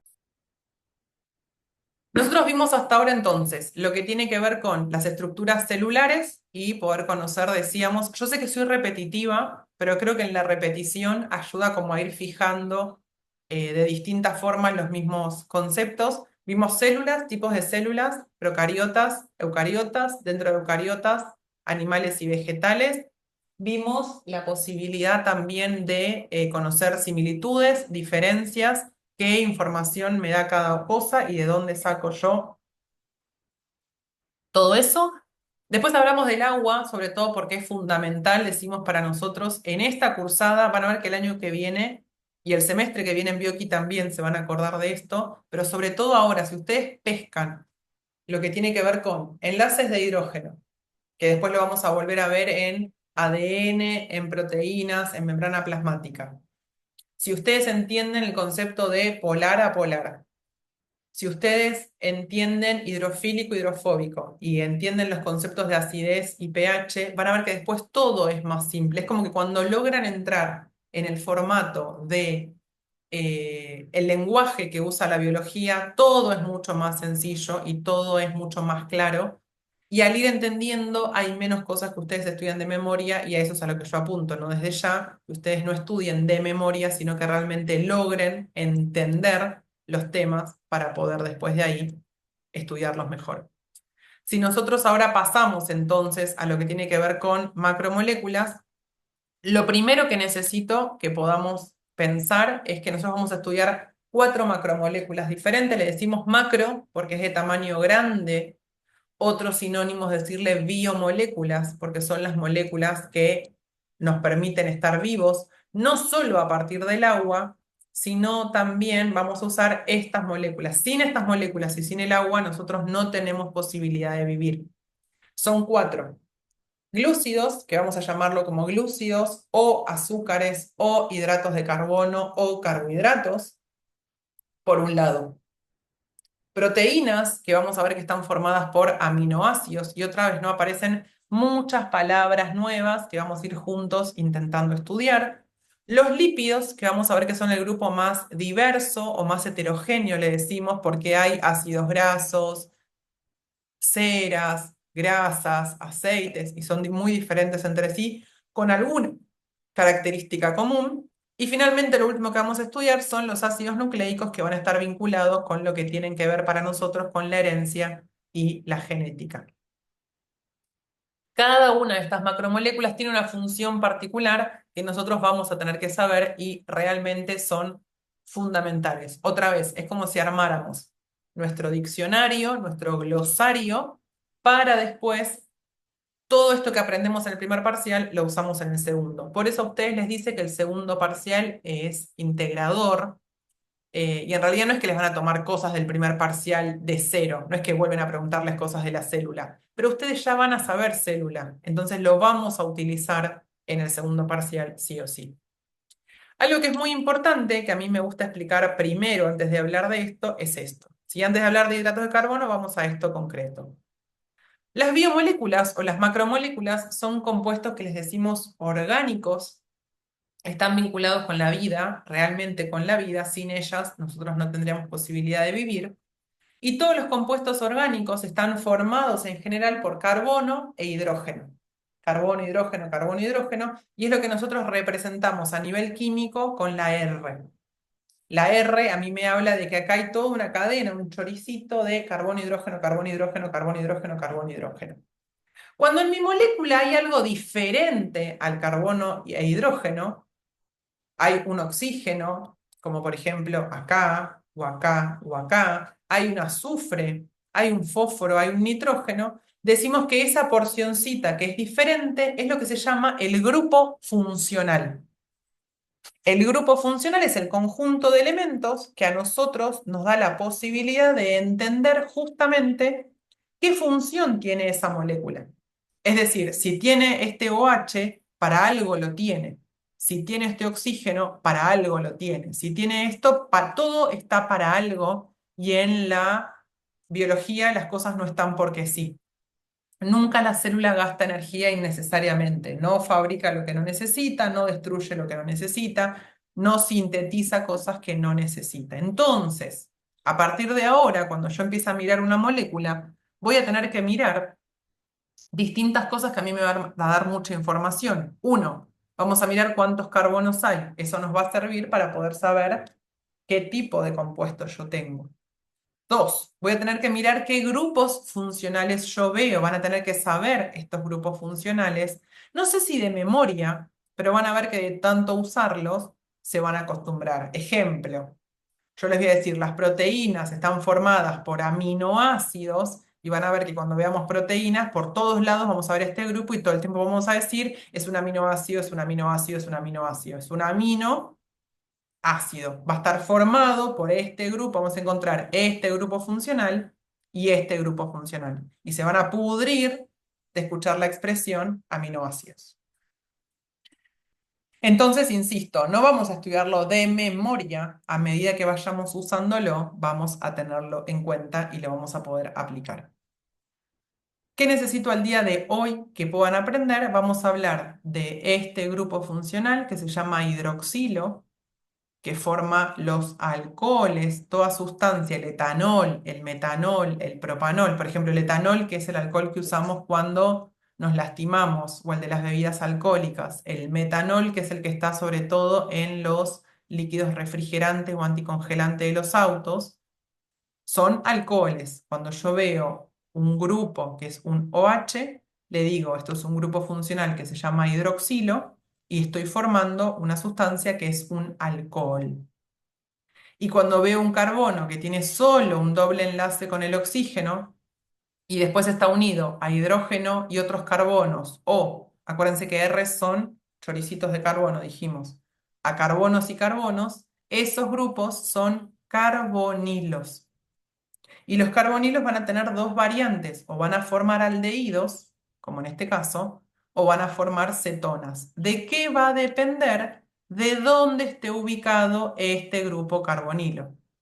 Si el carbonilo está ubicado en un extremo, esto sería todo mi R y esta sería la H, estoy formando una sustancia que es un aldehído.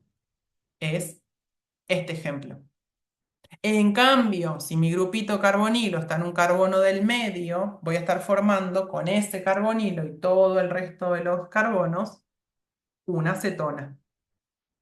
Y eso es lo que a mí me va a justamente a tener en cuenta la posibilidad de qué compuestos yo estoy formando. Entonces, se los presento, chachán, chachán, estos son hidratos de carbono. Están formados solamente por carbono, hidrógeno y oxígeno. Y esto es importante, nosotros vamos a tener que tener en claro cómo están formadas esas moléculas con las que nosotros vamos a ir trabajando. Y decimos, bueno, entonces los hidratos de carbono, cuando a mí me preguntan justamente en glúcidos, y les voy a mostrar, vuelvo acá al cuadrito de la guía de prácticos, cuando a mí me dicen, miro los glúcidos, bueno, ¿cómo están formados? ¿Cuáles son los átomos presentes? Me están pidiendo eso, me están preguntando eso. Bueno, che, ¿qué átomos están presentes? Bueno, están presentes los carbonos, los hidrógenos, los oxígenos. ¿Por qué? ¿De dónde saqué yo eso? No es que lo adivino, sino que nosotros lo que hacemos es poder tener en cuenta justamente qué es lo que está sucediendo con estos compuestos que nosotros estamos estudiando. Y tiene que ver con eso, con poder ir pensando y razonando para después, yo siempre digo por eso que esta tabla o este cuadro me parece tan importante, porque junta todo lo que ustedes van a ver o van a saber después. Vuelvo ahora entonces a la presentación. Entonces, están compuestos por carbono, hidrógeno y oxígeno. Esta es una forma como más común también de nombrarlos. Es como decir que tiene carbono y aguas, por eso se lo llama hidrato de carbono, sí, pero no es lo fundamental. Lo clave es que ustedes entiendan que está formado por carbono, hidrógeno y agua.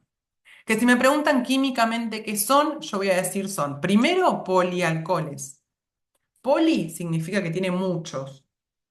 Hay muchos grupos alcoholes porque hay muchos grupos hidroxilos. Acuérdense que su grupo funcional decíamos que son los hidroxilos. Hay muchos OHs, entonces son polialcoholes que a su vez van a tener un grupo carbonilo que va a formar un aldehído o un grupo carbonilo que va a formar una acetona.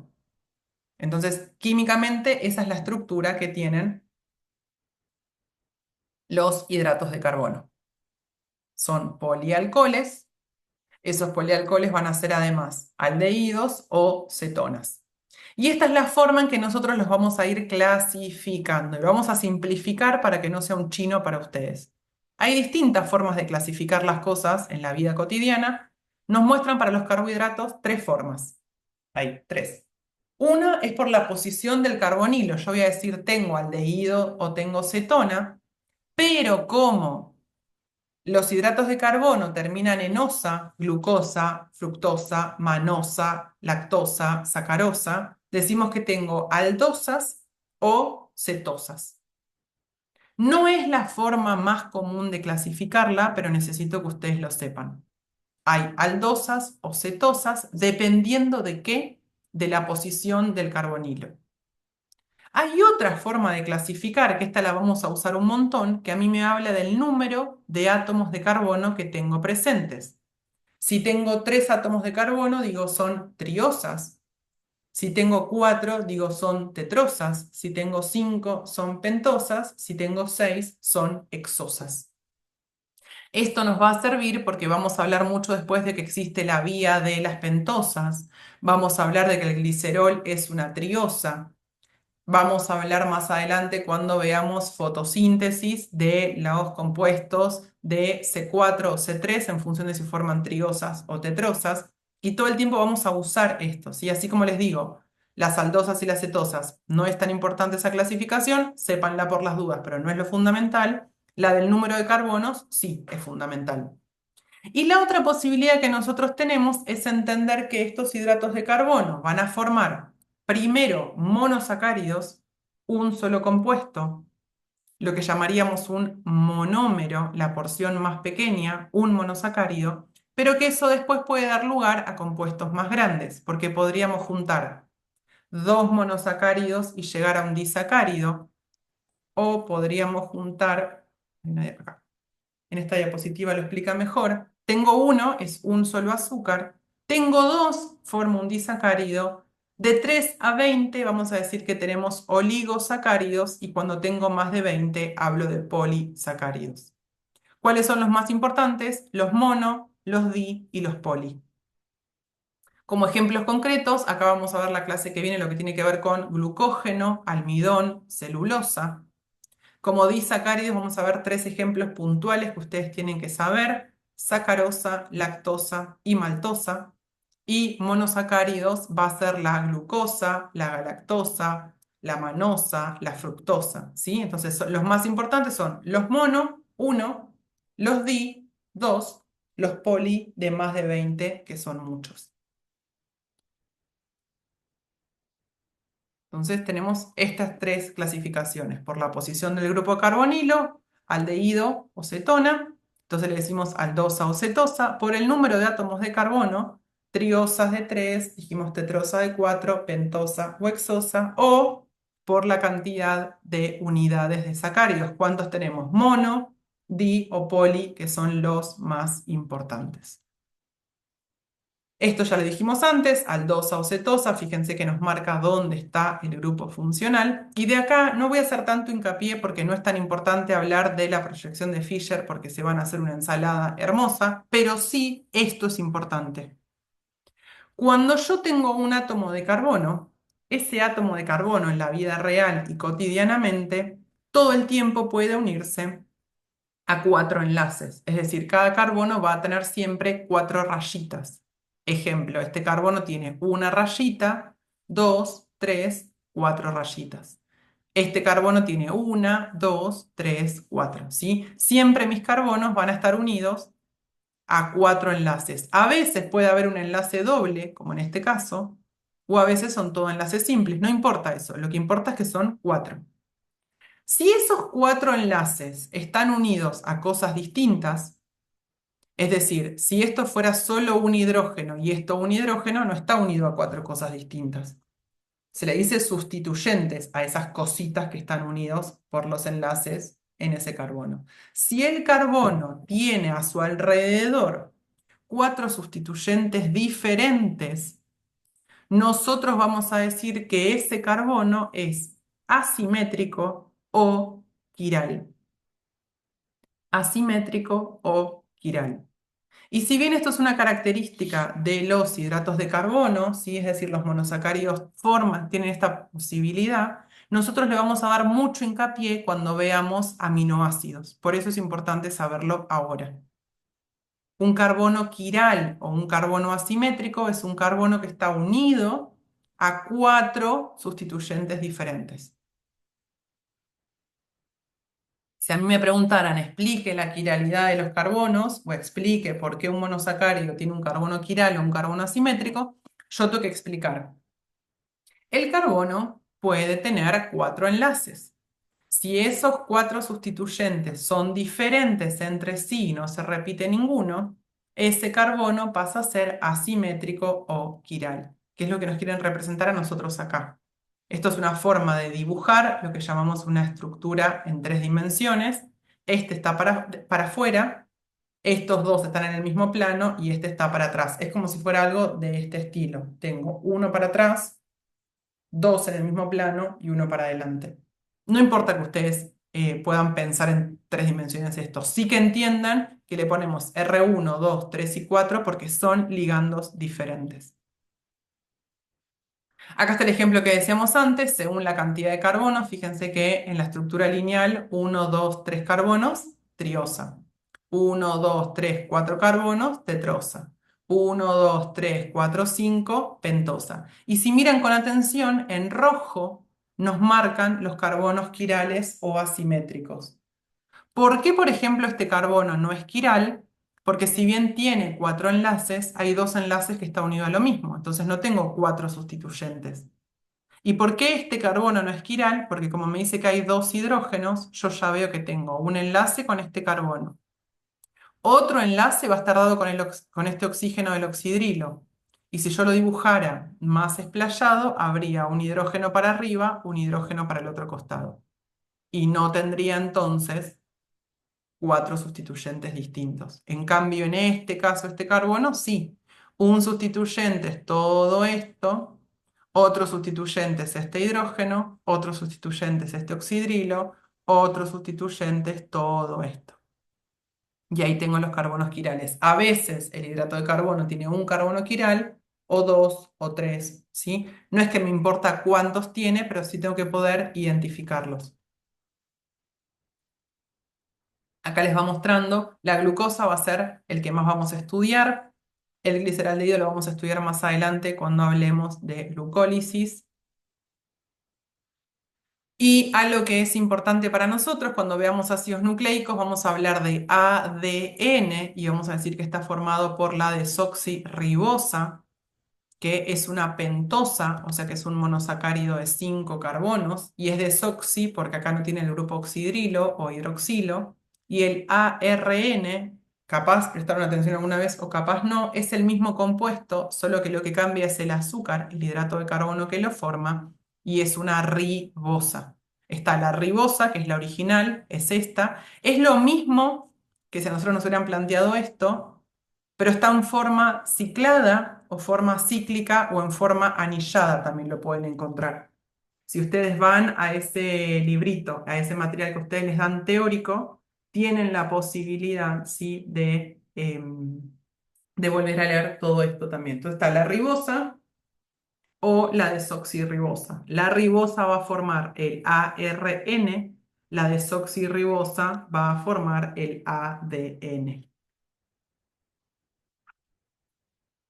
Y las hexosas son de 6 carbonos. Por ejemplo, esta es la fructosa y nos muestra la forma ciclada. Si yo miro, tengo 6 carbonos igual. La estructura es de 5 puntas, pero tengo un carbono, 2, 3, 4, 5 y 6. Los vértices de estos pentágonos o los vértices de estos hexágonos, salvo el del oxígeno, que me muestra que es un oxígeno, tienen carbonos. Cuando a mí me preguntan cuántos carbonos tengo, por ejemplo acá, cuántos carbonos tiene cada molécula, yo mido y digo, bueno, tengo uno, siempre el carbono que está a la derecha del oxígeno es el uno. 1, 2, 3, 4, 5, y acá tengo este también, que es el 6. Entonces tengo 6 átomos de carbono. Con la glucosa es más fácil. 1, 2, 3, 4, 5, 6. Repito, carbonos son los carbonos que veo y a su vez los vértices. Los vértices, las puntitas, son átomos de carbono también, aunque yo no vea que existe. ¿Qué tengo que saber entonces hasta ahora de hidratos de carbono? Que se pueden llamar hidratos de carbono, se pueden llamar carbohidratos, azúcares, glúcidos, son todos sinónimos de lo mismo, que van a ser polialcoholes, porque tengo muchos grupos hidroxilo en la misma molécula, que van a tener una función carbonilo, que me va a hablar a mí entonces de si eso es un aldehído, si está en un extremo, o es una cetona, si está en el medio, y esa es una forma de clasificar los hidratos de carbono. Otra forma de clasificarlas es dependiendo del número de carbonos que tengan. 3 dijimos triosas, 4 tetrosas, 5 pentosas, 6 hexosas. Y tenemos que ir empezando a identificar cuántos carbonos tenemos, sea que lo tengan estructura lineal, que es más simple, 1, 2, 3, 4, 5, 6. A veces no les muestran los carbonos dibujados y les ponen rayitas, pero ustedes acuérdense que siempre cada vértice es un átomo de carbono, o también tengo que poder identificar el número de carbonos si tengo la estructura ciclada, ¿sí? Como en este caso, 1, 2, 3, 4, 5, 6. ¿Cuál es el 1 siempre? Voy hacia la derecha del oxígeno que a mí me aparece. Acá tengo el oxígeno, a la derecha es el 1. ¿Qué más es importante tener en cuenta? Que el carbono, el vértice, ¿sí? Que está a la derecha de ese oxígeno, si yo lo miro con amor, va a estar unido a esta estructura, a esta estructura, a algo que hay hacia abajo. Acá me está mostrando los oxidrilos que están unidos hacia abajo y a esta estructura. Es decir, que el carbono que está a la derecha del oxígeno, tanto en la fructosa como por ejemplo acá en la glucosa, que está unido a este oxidrilo para arriba, no me lo dibuja, pero yo veo las rayitas y sé que son oxidrilos porque son estos. Fíjate que tenemos en el carbono 2 hay un oxidrilo, en el carbono 3 hay un oxidrilo, en el 4, en el 5. Solo dibuja el del 6 porque no tiene vértice. Veo que puede estar para arriba o para abajo. Primero, ese carbono, el carbono 1 en la glucosa o el carbono 2 en la fructosa, vamos a decir que son carbonos quirales o anoméricos. ¿Qué eran los carbonos quirales? Eran carbonos que estaban unidos a 4 sustituyentes diferentes. Estos. Entonces ya es importante, el carbono anomérico va a ser el carbono que va a estar bien a la derecha del oxígeno cuando estemos ciclando la molécula. Y en la fructosa va a ser el carbono 2, en la glucosa, que son los dos compuestos hexosas más importantes, va a ser el carbono 1. ¿Y para qué me va a servir a mí? Porque yo voy a tener que poder mirar si el sustituyente, este oxidrilo que no está aclarado, está hacia arriba o hacia abajo, porque eso le va a dar un nombre particular. Vamos a decir entonces que si está para arriba va a ser la beta glucosa o la beta fructosa. Y si está para abajo solo el oxidrilo, porque vamos a ver que puede tener otras cosas para arriba o hacia abajo, pero lo importante es qué pasa con el oxidrilo. Si está hacia arriba es beta, si está hacia abajo es alfa. Esto es fundamental. Vos tenés que poder entender, mirando el carbono anomérico, que era mirar el carbono que estaba unido a 4 sustituyentes diferentes, si tiene el oxidrilo hacia arriba es la estructura beta, si tiene el oxidrilo hacia abajo es la estructura alfa. No importa si a vos te dibujan la glucosa u otra sustancia similar. Lo que importa es que vos sepas que si está hacia arriba es beta, si está hacia abajo es alfa, en la forma cíclica.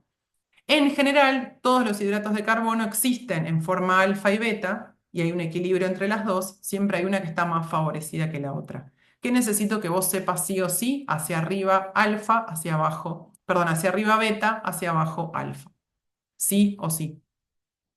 ¿Por qué nos va a importar a nosotros esto? Primero para poder identificarlo. Fíjate que el oxidrilo acá está hacia abajo, alfa, acá está hacia arriba, beta, acá está hacia arriba, beta, beta fructosa, beta galactosa, alfa glucosa. Eso por un lado. Y por otro lado, a nosotros nos va a servir, en este caso lo mismo, hacia abajo, alfa, me dice alfa o beta, alfa. Pero por otro lado, a nosotros nos va a servir mucho, mucho, mucho, mucho, mucho, porque lo vamos a tener en cuenta para hablar de los disacáridos. Solo vamos a hacer una introducción a los disacáridos y es desde donde vamos a retomar la clase siguiente, pero cuando yo tengo compuestos que están formados por dos monosacáridos, vamos a decir que se llaman, uno, se llaman disacáridos. Dos, otra información importante, es una reacción que se dice de condensación. ¿Qué es lo que está pasando? Tengo dos moléculas, por ejemplo, en este caso, las glucosas. Alfa-glucosa, alfa-glucosa. Se van a unir entre ellas. Bien. Cuando se unen entre ellas, y aquí hay algo que tenemos que pensar desde la lógica, los carbonos ya tienen cubierto su número de sustituyentes posibles.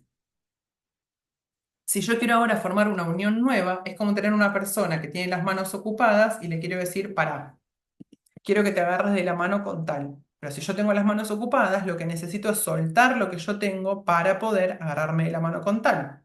Entonces, ¿qué vamos a hacer? Vamos a decirle a la glucosa que de este oxidrilo libere este hidrógeno y a esta glucosa del carbono 4 que va a liberar a este hidroxilo.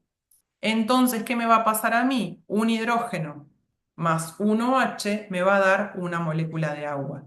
Conceptualmente, siempre tenemos que saber que las reacciones de condensación, donde se juntan, en este caso, dos monosacáridos, pero después vamos a ver que en los aminoácidos nos va a pasar lo mismo, vamos a perder, acá tendría que haber una flechita hacia afuera, como está acá, vamos a perder una molécula de agua.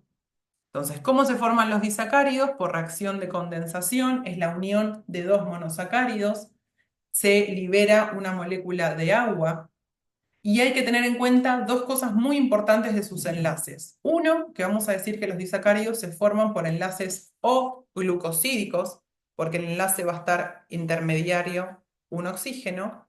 Dos, tengo que saber si el enlace es alfa o beta. ¿Qué voy a mirar? El primer compuesto que a mí me escriban, el de la izquierda, y voy a mirar si el carbono anomérico es alfa o es beta. Como en este caso es alfa, porque su oxidrilo, su hidroxilo está para abajo, digo, ah, genial, este enlace va a ser alfa. Y como este es el carbono 1, 2, 3, 4, 5, 6, yo acá tengo la glucosa con enlace alfa 1, 4. Entonces, este compuesto que es la maltosa, está presente en la cerveza y en los panes, sobre todo acordátelo por la cerveza, va a estar formado por alfa-glucosa más alfa-glucosa, su enlace va a ser alfa 1,4 y un tipo de enlace O-glucosídico.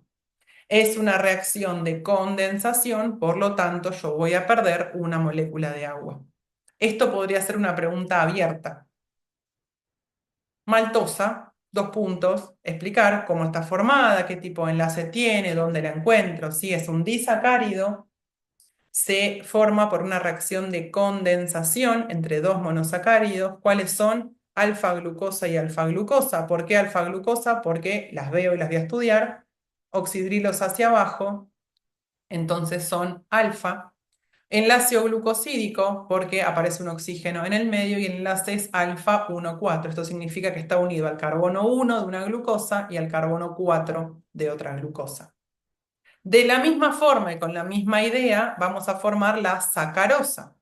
La sacarosa se va a formar por la alfa-glucosa, fíjate que estamos indicados hacia abajo, más la beta-fructosa, porque el oxidrilo, el hidroxilo está para arriba. Si bien son dos hexosas, están cicladas de forma distinta, pero la fructosa sigue teniendo 6 carbonos. 1, 1, 2, 3, 4, 5, 6. El 1 es este, si es el primero que aparece. 1, 2, 3, 4, 5, 6. Por eso, como es este enlace, es alfa, porque está para abajo, pero es alfa 1, 2, porque se va a unir al revés. Yo voy a tomar, ¿sí? Al revés, la fructosa. No la voy a escribir de esta forma para que se unan, sino que se va a unir justamente con este oxidrilo, que es donde se va a perder. Y ahí vamos a tener. ¿Qué tipo de enlace es entonces? Enlace alfa 1, 2. ¿Qué tipo de reacción es? Una condensación. ¿Por qué? Porque pierdo agua. ¿Qué es la sacarosa? Ni más ni menos que el azúcar. El azúcar de mesa es la sacarosa. Ya vimos la maltosa, vimos la sacarosa. La tercera que yo te había nombrado anteriormente es la lactosa. Acá que hicieron, te escribieron la reacción al revés. La vamos a mirar primero desde acá. ¿Cómo se va a formar? Se va a formar justamente por una glucosa, ¿sí? Por una glucosa y por una galactosa. Por una glucosa y por una galactosa. El enlace es beta 1,4. ¿Por qué va a ser beta? Acá no está muy feliz dibujado esto, porque en realidad el oxidrilo va a estar para arriba cuando se forma la lactosa. Es esta glucosa con esta galactosa y el enlace va a estar hacia arriba. Si es beta 1,4, tengo glucosa, tengo galactosa. ¿Por qué nos la muestran al revés? Solo porque quieren aclararte que así como la reacción de formación es una condensación, si yo quiero romper un disacárido, quiero ir para el otro lado, yo lo que hago es una reacción que se llama hidrólisis. Y con la reacción de hidrólisis rompo ese disacárido y ese disacárido que yo rompí, lo que genero entonces es justamente volver a recuperar los monosacáridos. Entonces necesitamos tener en cuenta cómo están formados esos disacáridos para saber que en una reacción de hidrólisis yo agregaría agua y obtendría nuevamente la galactosa y la glucosa. ¿Dónde encuentro la lactosa? Desde ya en la leche. Mucha gente que es intolerante a la lactosa, lo que le sucede en realidad es que no tiene una enzima que se llama lactasa. Ya vamos a ver más adelante qué son las enzimas cuando veamos proteínas. Es una enzima justamente que lo que hace es esto, rompe la lactosa y nuestro cuerpo recibe la glucosa y la galactosa. Si yo no tengo la enzima que cataliza, que ayuda, que favorece esta reacción, esto no va a suceder. Bien, llegamos hasta acá, entonces ahora, más adelante, en la clase que viene, vamos a ver lo que son los oligosacáridos, después vamos a ver los polisacáridos, vamos a hablar del almidón, de la celulosa y del glucógeno, y algo que es importante que tengamos muy en cuenta es que vamos a preguntarnos muchas veces si las funciones que tienen son de tipo estructural o de reserva de energía. Algo que me gustaría dejarte a modo de información antes de terminar es que los hidratos de carbono en general son la primera fuente de energía, donde la célula va a buscar la energía que necesita para justamente después querer hacer alguna acción, ¿no? No es que el hidrato de carbono es una caja con energía, gracias a que después se va a romper, vamos a obtener energía. Vamos a ver que los lípidos también nos da energía, pero con mayor tiempo. Y lo último que te quiero mostrar es en la guía de prácticos.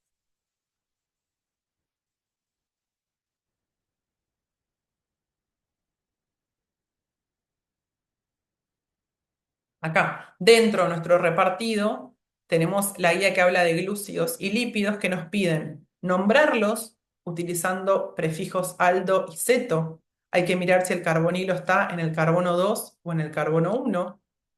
Nos preguntan qué grupos funcionales podemos encontrar, ¿sí? Esto que decíamos antes, hidroxilo, carbonilos. Que yo escriba la forma ciclada, las moléculas que son de 6 carbonos para que practique.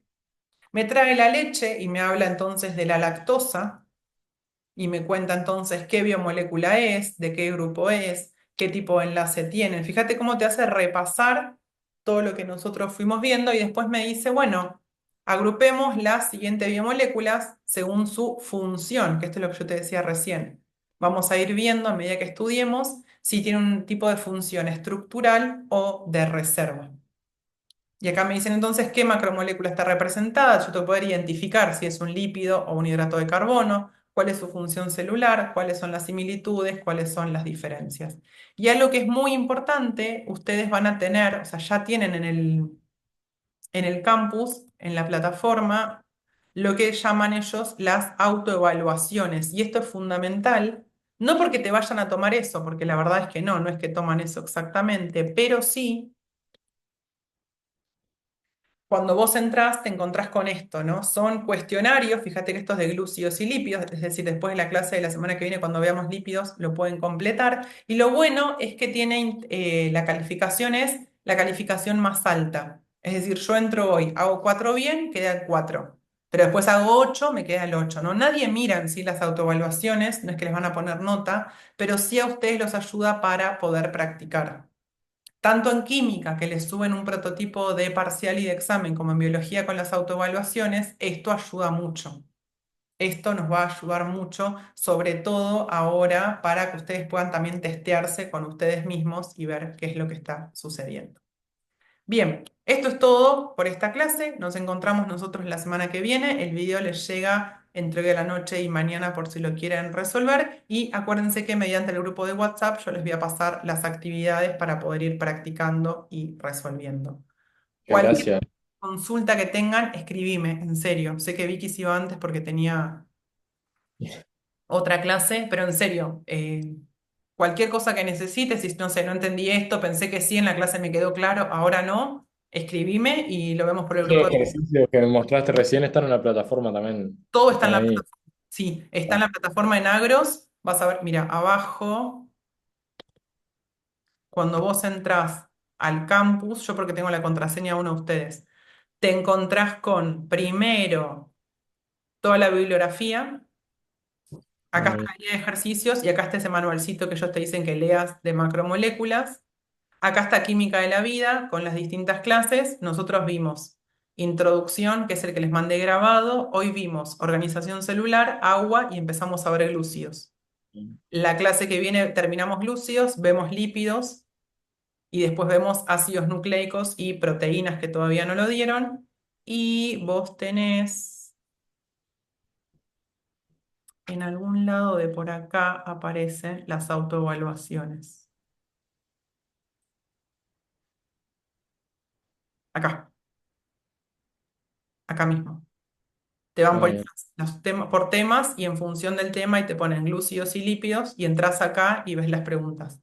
A veces lo que hacen algunos de ustedes es le hacen captura, lo practican en papel y después lo meten en la pantalla para tener distintas posibilidades y para después practicar. Y yo siempre antes del parcial les digo, bueno, volvamos a hacer la autoevaluación como para volver a repasar antes de rendir y que les va a servir un montón. Y las actividades de los prácticos también para mí son fundamentales porque ayudan, insisto, no es que les toman así después, pero ordenan mucho la información Sí, y sí, sí. favorecen como al ir repasando clase a clase. Vale. Un éxito. Nos vemos la semana que viene entonces.